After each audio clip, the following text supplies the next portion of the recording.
16-bit Goose versus Luke. It is game 2. Goose won the first game, as far as I can recall, with a reasonably solid marine tank sort of style. So let's see what he's going to come up with in this game. So here we have Goose playing Terran in the bottom left, and up in the top right it's Luke. There's the name tags and the production tab. Now 16-bit has this interesting expo at the back of the main, so it's very easy to get 3 bases absolutely secure on this map.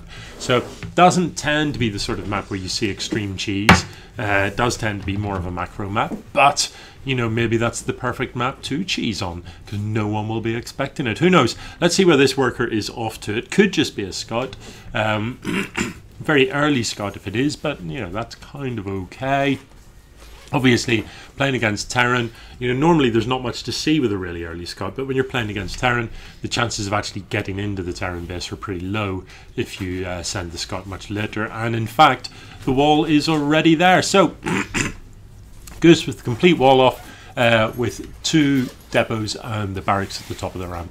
Production tab looks reasonably straight up for Goose, but Luke is building a forge. So looks to me like there is going to be some sort of cheesy play here. There goes the pylon. So we're going to see a low ground cannon rush. That pylon is actually quite far out, so I'm not sure about the positioning of that. I think I'd have preferred it a little bit closer, so that you can start to threaten this ramp a little bit sooner. You know, personally, I like to go for the pylon somewhere about here, first cannon here, and then you drop the couple of cannons in there, and you can come up and be really obnoxious. But we'll see. So it's going to be a slow creep across with cannons from this position. Goose, as yet unaware of this, doesn't know what's going on.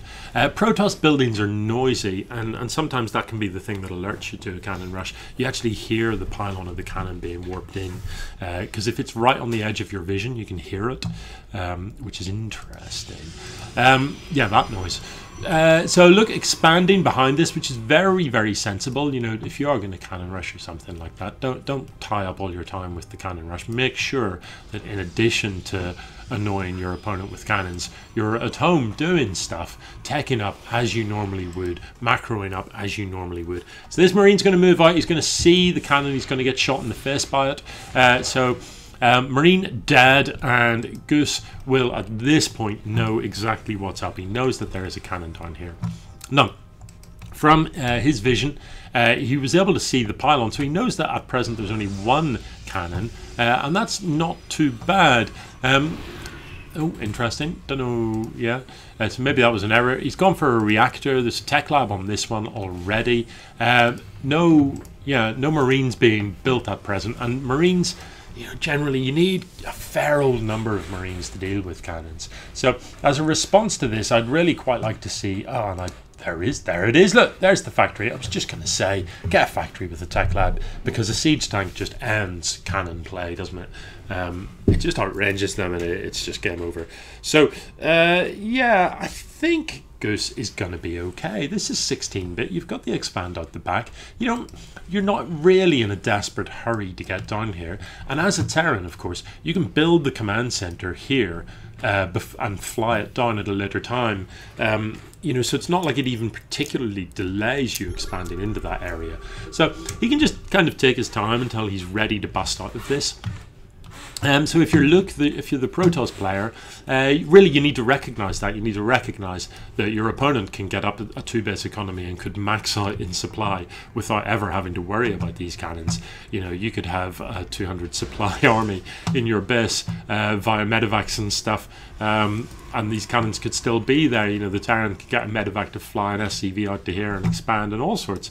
So I would, you know, really like to see no more money be invested in this. I think it's probably achieved what it's going to achieve. It's given Goose a bit of food for thought. It's kept him in his base. It's prevented him moving out to scout. It's making him feel uncomfortable. You know, forget it. Go home, concentrate on your own game, and tech up to whatever it's going to be. Tech up to, you know, at 4 minutes 40. In addition to these cannons, it would be pretty straightforward to have an oracle on the map by now, and you could get in around the back here and do all sorts of damage. So Siege tank is about to pop out, and that'll be the end of this. There's no high ground vision, and in fact this marine can hit the cannon, so you know, a siege tank parked up here will be able to get that pylon, but even you don't even need to do that. You can just move down the ramp, park the siege tank here, and that's going to get rid of this problem for you. So while that's going on in Protoss base, Stargate, Robo, side core done, and we're building a couple of stalkers. Pretty normal looking, really, pretty normal. Another barracks for Goose, and things look okay. Bit of a build-up of minerals in Protoss land, and you know, Goose not that far behind, but not saturated yet, and no orbital on this command center. So let's, I don't know, this is going to go away fairly soon, and it's hard to really say who won out of that. I mean, Look built 2 pylons and 2 cannons, which is 500 minerals, and went forge first, which of course slows down your tech. And what did it cost Goose? I mean, he lost a marine. Other than that, you know, maybe he wouldn't have built this bunker if that wasn't there. Maybe he would have had more vision and he would have felt more comfortable. But in terms of actual cost, hasn't actually not cost him anything at all, has it? So arguably the Terran player should be ahead at this point, but the supplies are dead even. Let's have a quick look at the army supply tab. Goose is indeed ahead on army supply, but Luke has got the worker advantage and presumably therefore the income advantage, and there you see it.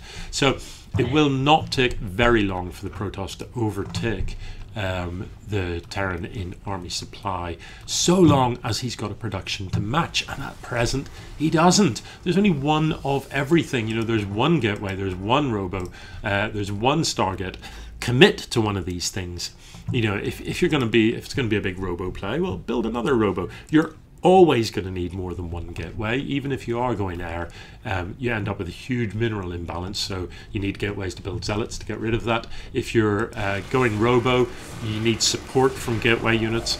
Yeah, I don't like this. I mean, this is just a waste of marines, isn't it? You've got a siege tank there that could just come down and deal with this. The siege tank outranges this cannon, so why send marines down? I don't know about that at all. That's weird.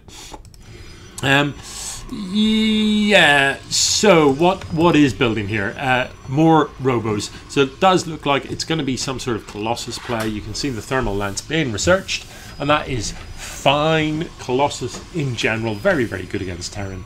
In particular, very good against Bio. And since the last game was won predominantly with Marine Tank, Colossus aren't a bad choice at all, really.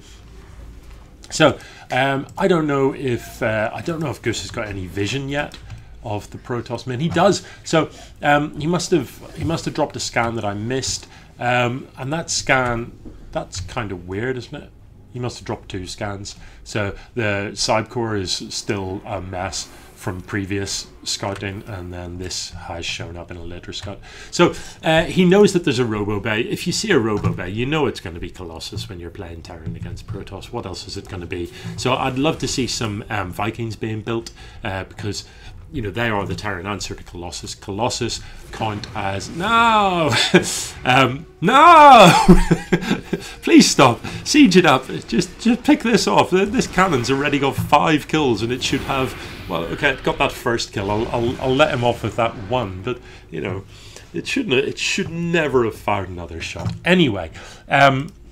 Yeah, as I was saying, Vikings are the hard counter to Colossus. Colossus count as air and ground because they're so tall, and Vikings, of course, will shoot the Colossus from really quite far away, and the Colossus, you know, it can't shoot up. So Vikings are the absolute answer. But you do need quite a few of them. So Viking production really needs to start. There's already 3 Colossus on the map. If I knew my opponent had 3 Colossus, you know, I would want a raft of Vikings to deal with that. I'd want a good 6 Vikings to be gunning those down. Focus firing them with 6 Vikings. The Colossus die really, really quickly. It only takes a couple of volleys to take out a Colossus. So this scan sees this, sees these 2 robos. So, you know, if you were in any doubt as to what your opponent was was doing. This absolutely confirms it. There's the Robo Bay and the two robotics facilities. They are definitely going to be cranking out, most likely Colossus. I mean, potentially they're going to be going disruptors or something. In the EMS, Novice League, I don't think we've seen any disruptors, and I think there's a reason for that. Disruptors can be massively effective against Marines, but they do require a bit of micro, whereas Colossus require roughly 0 micro. Colossus, they just stand at the back and fry everything. So, unless you're playing in tip-top form, Colossus is probably the better choice, certainly for beginners. Let's have a look inside and see what's building. Nothing much. We've got another barracks coming down, but no further tech structures, and that's a bit of a shame because there is a big bank. This factory is idle, but I'd love to see another factory. I'd love to see another starport. There's plenty of money to be had here, and as I've said many times, the key to the game is turning money into units, not saving it. So you need a lot of production as Terran. You do need a lot of barracks. Once you've got 2 solid mining bases, typically you're going to be up on 5 barracks or somewhere about. Once you've got 3 mining bases, much more like 10 barracks is a sensible amount. This worker just chilling. Well, actually, useful information from this, because this worker's vision tells him that this is not being mined from yet. So if you're in Protoss land, you know that you're slightly ahead economically. You can kind of safely assume that this is happening, and it is, especially given that you had that cannon there to prevent an expo at the front. But yeah, the vision from that worker just kind of tells you that they are not mining from this base yet. So you've got to be feeling pretty happy about that. The income tab is still in favour of the Protoss player, and the army supply tab, army supply slightly in favour of the Terran, but the Protoss army is much more technical. Look at this, we've got Void Rays, Immortals, and Colossus. What it is missing is a meat shield, and you do need that. You need stuff out the front to get shot in the face. That's pretty much what Zealots were invented for. They even say it when they come out, my life for ire. I get what you mean, mate. You are happy to stand at the front and be shot in the face by these guys so that these expensive things at the back don't get shot. Oh, and a drop. So getting a little bit done on these workers, but the Colossus are going to mop this up incredibly quickly. Hot pickup is decent, but unfortunately the Void Rays are in position to just gun that down. So I'm not entirely sure how many units died there. It was 6, and that is going to slightly dent this, so it has leveled this out a little bit. But to be honest, Luke can afford to lose those workers, really. No gas down here yet, which is a bit weird, and no workers in production for either player, despite neither of them being maxed out in terms of their income. And that is, it pains me, it does.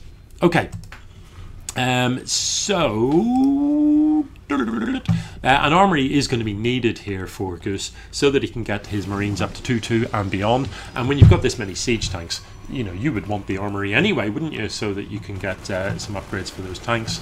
And to be honest, the armory allows you to do +1 air, +1 ground, but the armor affects both, and it tends to be the preferred choice quite often. You get that +1 armor, it gives your medevacs a little bit more longevity as well. So the Protoss army is coming, and I would be scared. I would not want this lot coming for me.